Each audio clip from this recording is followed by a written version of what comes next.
Are Palestinians from Gaza justified in violent resistance? Well, Palestinians have the right to resistance. That right includes the right to armed resistance. At the same time, armed resistance is subject to the laws of war. And there are very clear regulations that separate legitimate acts of armed resistance from acts of armed resistance that are not legitimate. And the attacks of October 7th, where did they land for you? There's been almost exclusive focus on the attacks on civilian population centers and the killings of civilians on October 7th. What is much less discussed, to the point of amnesia, is that there were very extensive attacks on Israeli military and intelligence facilities on October 7th. I would make a very clear distinction between those two. And secondly, I'm not sure that I would characterize the efforts by Palestinians on October 7th to seize Israeli territory and Israeli population centers as in and of themselves illegitimate. You mean attacking Israeli civilians is No, legitimate? No, that's not what I said. I didn't understand what you said. I think what you had on October 7th was an effort by Hamas to seize Israeli territory and population centers. And kill civilians. That's not what I said. What I said is I think I would not describe the effort to seize Israeli territory as in and of itself illegitimate, as a separate issue from the killing of Israeli civilians, where in those cases where they had been deliberately targeted, that's very clearly illegitimate. Whole families were slaughtered in kibbutzim. But I'm making... Many of them left-wingers, incidentally, who helped Palestinians go to hospitals in Israel and so on. Again, even drove Palestinian cancer patients to hospitals in Israeli... I'm making a distinction here. But you don't seem to be very condemnatory of what the Hamas did. Well, I don't do selective condemnation. I'm not talking about selective. I don't do selective specific outrage. Condemnation of this specific assault what it is. I would, for example, condemn Israeli assaults on civilians, deliberate assaults on civilians. Yes, I would condemn them, but you're not doing that with the Hamas. You know what the issue is? I've been speaking in public now, I would say since the late 1980s, and interviewed and so on. I have never on one occasion ever been asked to condemn any Israeli act. When I've been in group discussions, those supporting the Israeli action or perspective, I have never encountered an example where these individuals are asked to condemn what Israel is doing. The demand and obligation of condemnation is exclusively applied, in my personal experience over decades, is exclusively applied to Palestinians. No, this is nonsense. Israel is condemned day and night on every television channel, on every and has been for the last decade. I'm telling you about a personal experience lasting decades. You said, quote.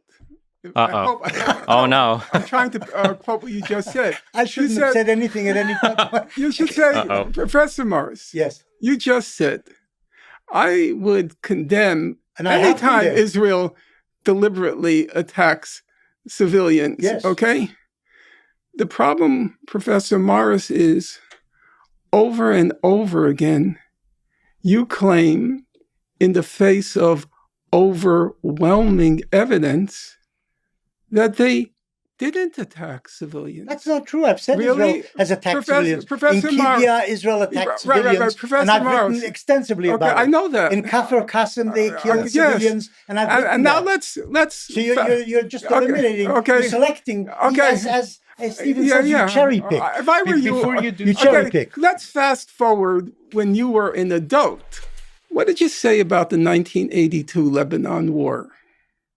What did I say? You don't remember? Okay. Allow me. Okay. So it happens that I was not at all I had no interest in the Israel-Palestine conflict as a young man until the 1982 Lebanon War. Yeah. Lost the passage. I'll find it. Okay, real quick, while he's searching for that. Yeah, allow me. You That's bring up good. something that's really important that a lot of people don't draw a distinction between, in that there is just causes for war and there's just ways to act within a war. And these two things principally do have a distinction from one another. Correct.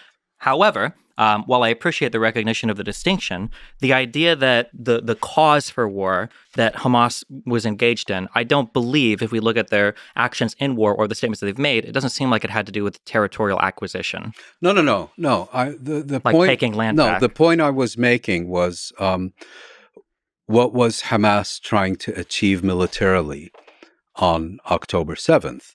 And I was pointing out that the focus has been very much on Hamas attacks on civilians and atrocities and so on. And I'm not saying those things should be ignored.